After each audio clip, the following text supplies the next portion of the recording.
So you beautiful people, welcome back to the channel. Today's video, we're going to focus on this release from Treyarch in terms of Black Ops Cold War. And these are basically patch notes for our day one acceptance into the game.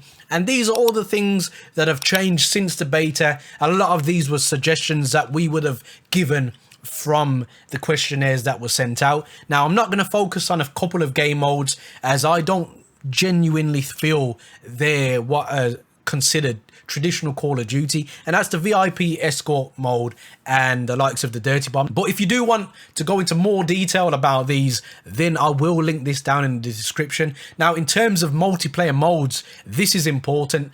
A lot of you guys had the feeling that Search and Destroy was not going to return because they didn't tease it in the beta. Well, I can show you on the screen now. Search and Destroy has been added since the beta.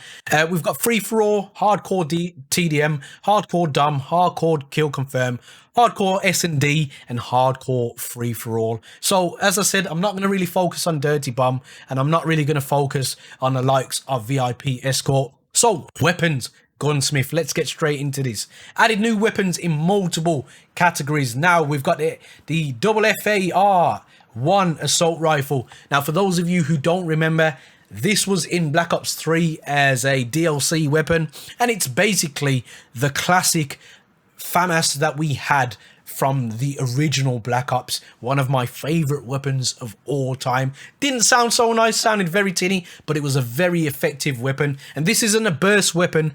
This should be a fully automatic rifle. Whether they choose to go down the burst with it, we'll soon find out. But it should be a fully automatic weapon. We've got the Bullfrog SMG. So it's basically a real weapon. These aren't fictional. The M60 LMG, the DMR-14 tactical rifle, and then the M79 special launcher, which I believe is the China Lake. Don't hold me to that. I could be wrong there. Plus more. In terms of weapon balancing, assault rifles tune general assault rifle performance closer to Krig 6, the XM4 beta performance for better balancing across the class. Increase AK-47 recoil. I had a feeling that was going to do that. Very, very good weapon. And a lot of people didn't use it because AK-47 classically very high recoil weapon. So a lot of people just think to themselves, it's an AK, I can't use it. And they've made it unusable. No, well, not unusable, but they've made it difficult for people again.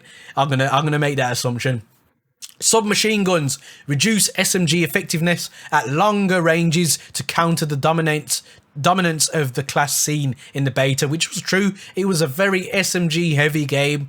Classically, I'm an AR person, but I found myself having to use the likes of the MP5 or the Uzi or whatever, Milano, whatever they called it in the game, because you got outclassed quite often by SMG. So I'm really glad to hear that they've kind of nerfed these to a more specified range, which is what a SMG should be good at. Like machine guns, increase LMG damage output to improve the effectiveness of the class. Increase LMG ADS times. Now that Stoner was a very, very good weapon when I used it, and this makes it sound slightly more appealing. I'm hoping that the LMGs aren't going to become meta like they were in Black Ops 4 due to the increased health and how much bullets it took to actually kill somebody. So we'll see what happens with that. Hear this one though. Sniper rifles adjusted aim assist to feel smoother yet require more skill and precision. Now, I would love them to go back to how the sniper rifles handled in Black Ops 3.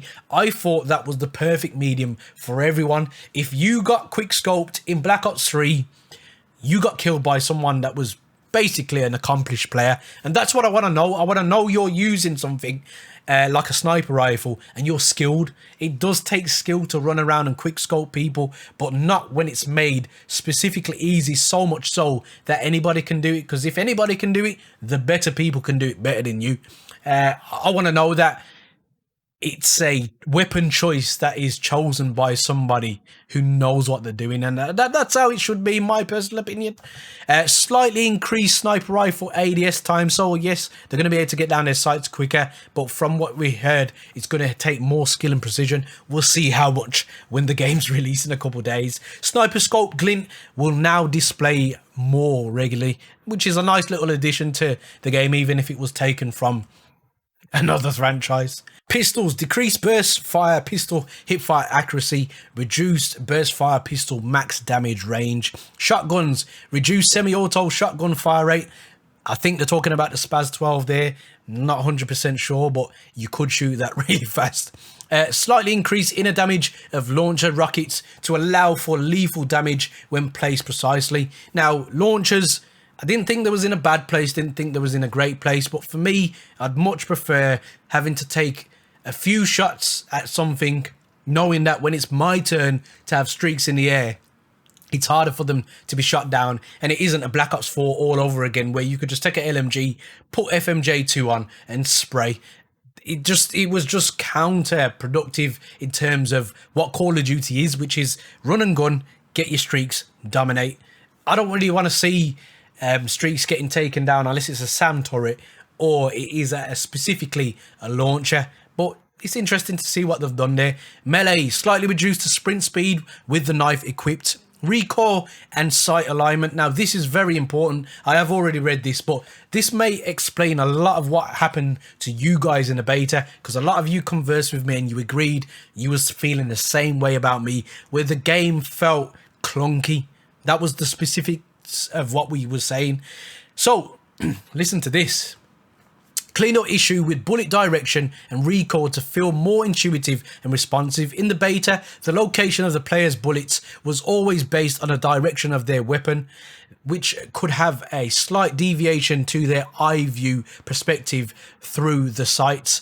These should now line up better across all iron sights and optics, providing more precision when ADS firing. This was definitely an issue for me in the beta, and it goes further than this. This is why this game just felt really funny to me.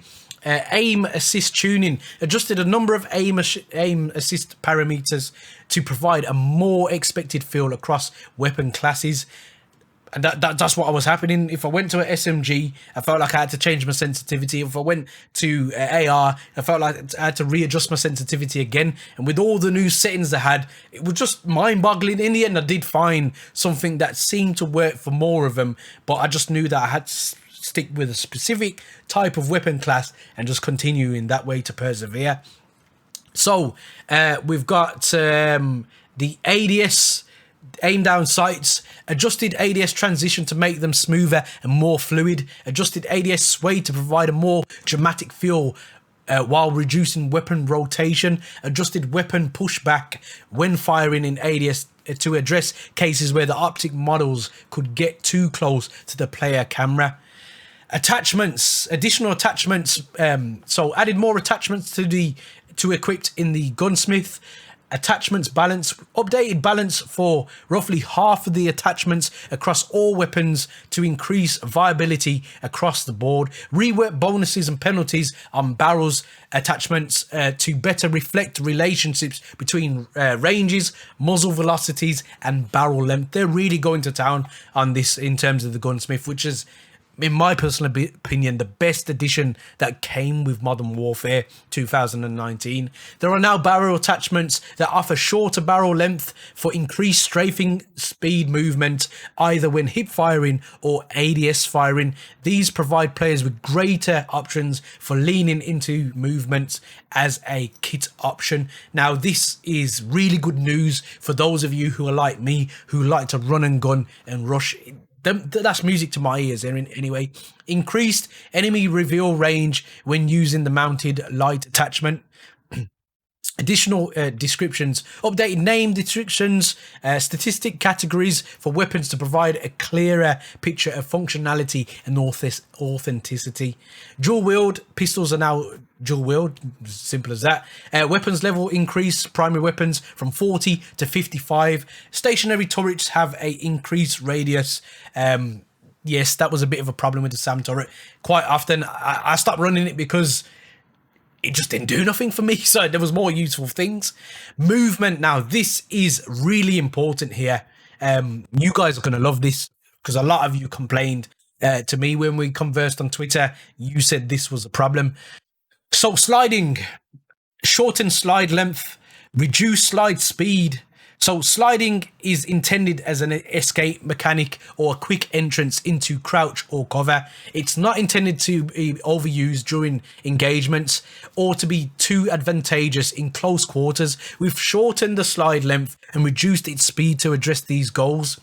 Ending a sprint to fire is now faster than sliding to fire. So in the beta, it was faster to basically slide and then shoot your weapon over actually running, stopping and shooting. They've basically reversed that now, which is really, really important.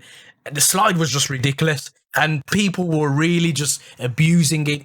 And I didn't want to go through a year. It became like some MLG kind of tournament the beta did, where people were literally jumping, sliding, jump. The jumping thing, I can understand. It doesn't always benefit you, but sliding, if you're coming out of your, if you're sliding to fire quicker than you are running, you're always going to have that advantage, aren't you? So it's nice to know that if we're going to have a gunfight, you're either going to have to shoot first or you're going to jump and shoot. It's whatever suits you best.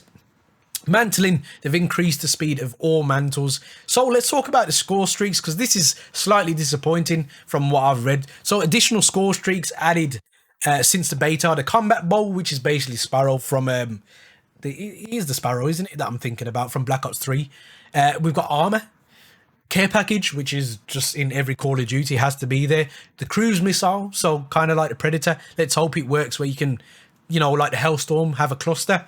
The VTOL escort, and then the gunship. Now, I don't know if the VTOL escort is the new term for the VSAT, or I'm just reaching here and wishing, because if the VSAT is not in this game, the Blackbird, the SR-71, whatever you want to refer to it as, I'm really disappointed. But we won't make the judgment until the game comes out in a couple of days. And then finally, we've got the gunship. Now, the earn rate, improved score event tuning, and score streak earn potential across all modes. Increase score bonus thresholds at 10 kills and 15 kills to make higher streaks feel more rewarding and to help boost score to higher end score streaks, which was a massive problem in the beta. In the beta, score streaks were being earned more often than intended in several game modes, so we've made tuning adjustments to bring them overall earn rate down. On the other hand, because even top players were having a hard time getting the high streaks, we've increased the bonus threshold for higher streaks. Exactly what I was thinking needed to be done. It was the end of the game, as I said in my review. You get to the end of the game and finally somebody has managed to finally get their score streak, because it was just too hard. It was just too hard. Too hard to do consistently. Not too hard to get, but too hard to do consistently. So it's nice to hear that they've addressed this. The attack chopper increased attack chopper damage from 5 hit kill to 3 hit kill. Chopper gunner, slightly reduced chopper gunner duration and damage. Oh no, they've nerfed it. It was great. Costs balance adjustment to all streak costs. The UI added numerical display showing remaining score required to earn your equipped score streaks. Didn't I say this? Didn't I say this in my review? Didn't I say this? I'm vindicated. I feel vindicated, which appears briefly on the respawn and after closing the scoreboard. Improve score streak table curse speed, improve visibility of score streak table, red dots for indoor enemies. Cooldowns, added variation to score streak cooldowns to allow for more interesting player choices and strategies, while also reducing low-end score streak spam like the UAV. Miscellaneous, updated default score streak selection, updated score streak description with more detail and new functionality, improved rumble shake on the camera for score streak events, spawns, general spawn adjustments, which will be ongoing, obviously, going through the game. Enemies in gunboats will now properly cancel spawns. Yeah, I'm not really interested in anything to do with vehicles. That's not Call of Duty to me. Perks, flak jacket Flat jacket damage reduction by 5%. Paranoia. Updated the sound for enemies for when an enemy is aiming at you with paranoia equipped. The frag improve throwback speed. I didn't like that animation where you pulled it out. Hopefully you just throwed the damn thing now. Stim shot cooldown increase from 8 seconds to 11 seconds. Yeah, I agree with that. Decoy duration reduced from 25 to 15. The decoy will now play a static sound every few seconds, so attentive players can discern fake footsteps from real ones. So basically, if you're good at the game, you'll know the difference between the two. Field mic upgrade. Field mic listening radius reduced by 10%. The mic cooldown increase from 3 minutes to 3 minutes 30. So yeah, okay, that's fair enough. I know they were getting abused, to be fair, especially in domination. So they've added military ranks up to 55 in standard player progression, added seasonal prestige system.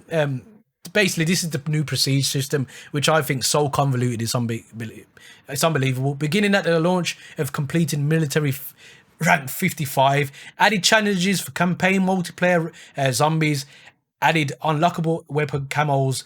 Player and weapon customization is now available. You can also basically view your gun. They've got that back as well. So weapon inspections return.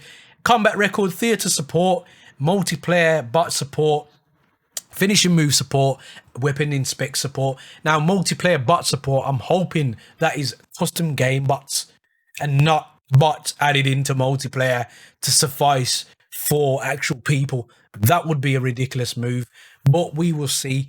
In terms of audio, they've polished the volumes, sound for weapons, Foley audio, ambient systems, and map transitions. And they've basically polished the acoustics for the whole game, allowing sound to travel how it should be. So most of these things we'd expect, reverb and all that sort of stuff. But it seems to me like they've got a lot closer to where the game should be. But there are some very interesting things that we do have in here. Improvement weapons and footsteps sound, that is very important. And improve hit marker detection. So for me, can't wait to get my hands on the game.